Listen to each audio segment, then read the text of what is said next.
Daniel Craig's run as James Bond is finally coming to an end, so if you need a recap of everything he got up to in his history as James Bond, don't worry, this video has you covered. This is everything that you need to know about the previous James Bond movies before you see No Time to Die. Let's get started. Daniel Craig's run as James Bond began in 2006's Casino Royale. Bond has just been promoted to a 00 agent, a top-secret branch of agents in MI6's Secret Intelligence Service. On his first mission as 007, Bond thwarts a terrorist attack on the Skyfleet airliner. The head of SIS, M, informs Bond that the mastermind behind the attempted terrorist attack was Le Chiffre, a private banker to terrorists. Le Chiffre shorts successful company stocks and stages terrorist attacks to tank the stocks and reap the financial benefits. But after Bond thwarts the Skyfleet attack, Le Chiffre is left on the hook for a huge financial loss. And so Le Chiffre stages a high-stakes poker tournament at the Casino Royale in Montenegro with the hopes of recouping his losses. Bond is sent to the tournament to beat Le Chiffre, with MI6 hoping that a defeat would force a cash-strapped Le Chiffre to aid them in taking down his terrorist creditors in exchange for their protection.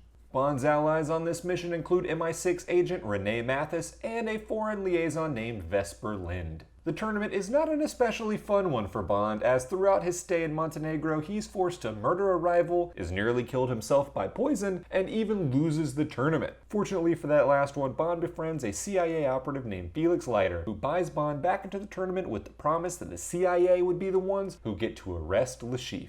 Eventually, Bond manages to successfully win the tournament, and along the way strikes up a romantic relationship with Vesper. Le Chiffre has Vesper and Bond captured and tortures Bond to give up the password to the account holding the tournament winnings. And that's when the mysterious Mr. White shows up. White is a leader of the secret organization Quantum, who lost a lot of money due to Le Chiffre. White kills Le Chiffre and his men and sets Bond and Vesper free. Vesper confesses her love for Bond and he resigns from SIS to run off with her.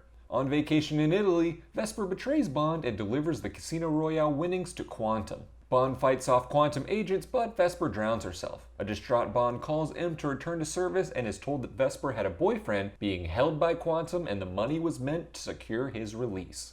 When Bond checks Vesper's phone, he discovers she's left Mr. White's phone number for him. And so Bond tracks down Quantum leader Mr. White, shoots him in the leg, and takes him into custody. The story continues in Quantum of Solace, a sleepier affair. Mr. White's Quantum agents manage to rescue their leader from Bond and SIS. Bond then discovers another Quantum leader in Dominic Greene, who is attempting to help overthrow the Bolivian government and install General Medrano as the new president. And so Bond makes it his new mission to take down Greene. M thinks Bond is too close to this mission and is fueled by revenge for Vesper, which is true, and calls Bond out of the field. But he continues on his own and thus doesn't have the support of MI6. He teams up with Greene's former flame Camille Montes, whose family was killed by Medrano. Along the way, Bond also gets help from old friends Rene Mathis, who was killed by corrupt cops working for Medrano, and Felix Leiter, who tips Bond off to Greene's location and the CIA's pursuit of Bond. Eventually, Bond and Camille take down Greene and Medrano before parting ways.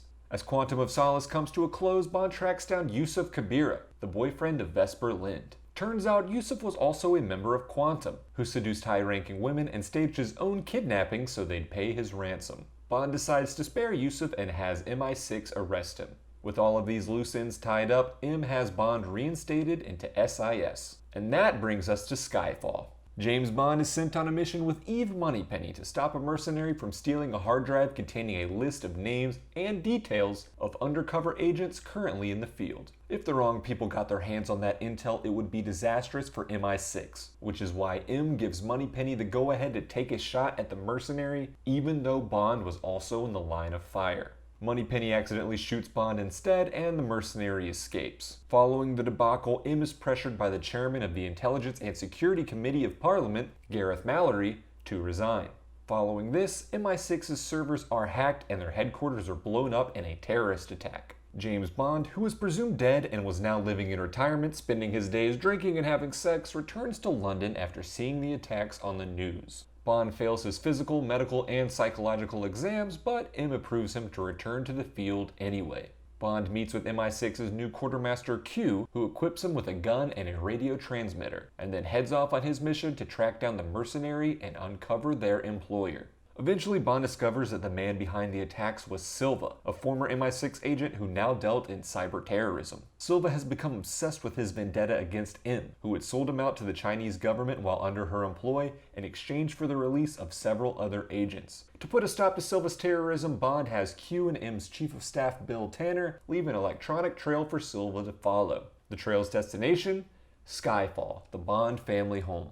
Bond, M, and Skyfall's gamekeeper Kincaid prepare the estate for Silva's attack. In that attack, M is wounded, but Bond manages to kill Silva once and for all. But then M succumbs to her wounds and dies in Bond's arms. Following M's funeral, Moneypenny retires from fieldwork to become the secretary for Gareth Mallory, the newly appointed M. And that brings us to Spectre. The recently deceased M left Bond a message, sending him on an unauthorized mission to kill terrorist Marco Sciarra. Bond takes Sciarra's ring for further investigation. The new M is angry at Bond's unauthorized mission and suspends him from field duty. But of course, Bond disobeys M's orders and uses Sciarra's ring to infiltrate a secret meeting for whatever shady organization Sciarra belonged to. At the meeting, Bond learns of the organization's leader, Franz Oberhauser, and of a hit to be taken out against a former member known as the Pale King.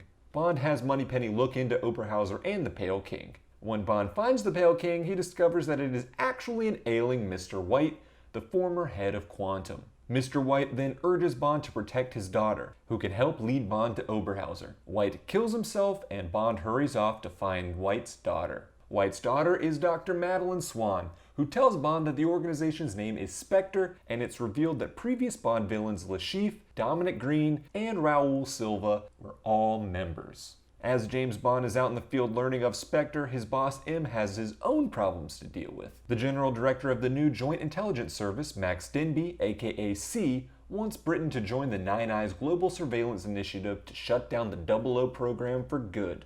After defeating Spectre assassin Mr. Hinx, Bond and Madeline are brought to Oberhauser's Spectre base, where the villain tortures Bond and reveals his evil plans. It is actually Spectre that is funding the Joint Intelligence Service and was staging terrorist attacks to create a need for the Nine Eyes surveillance program, which would allow Oberhauser to spy on the government and anyone looking to stop his evil plans. He also reveals himself to be James Bond's stepbrother, who became jealous of his father's relationship with James. Oberhauser killed his father, took on the name Ernst Blofeld, founded Spectre, and set in motion plans to ruin his brother James Bond's life. It was Blofeld that was personally responsible for the deaths of Vesper Lynd and M. Bond and Madeline manage to escape and blow up the Spectre base. Upon returning to London, they team up with M, Q, Moneypenny, and Bill Tanner to stop C from taking the Nine Eyes program online. Blofeld has Madeline kidnapped, and Bond must save her from an imminently detonating building as M and Q shut down Nine Eyes and fight C, who eventually falls to his death. Bond and Madeline escape the building just in the nick of time, and Bond shoots down a fleeing Blofeld's helicopter. Ultimately, Bond decides to spare his brother, who is taken into custody by M. Bond then decides to turn away from M and the 00 program to be with Madeline and pursue a quieter, simple life in love. And that's everything that's happened so far in Daniel Craig's run as James Bond. What have been your favorite moments so far? How do you hope his story ends? And who do you hope is going to play the next James Bond? Let me know in the comments below. Like this video if you found it helpful. Subscribe to this channel for more content like it. And that does it for me in this one. But I'll see you in the next one.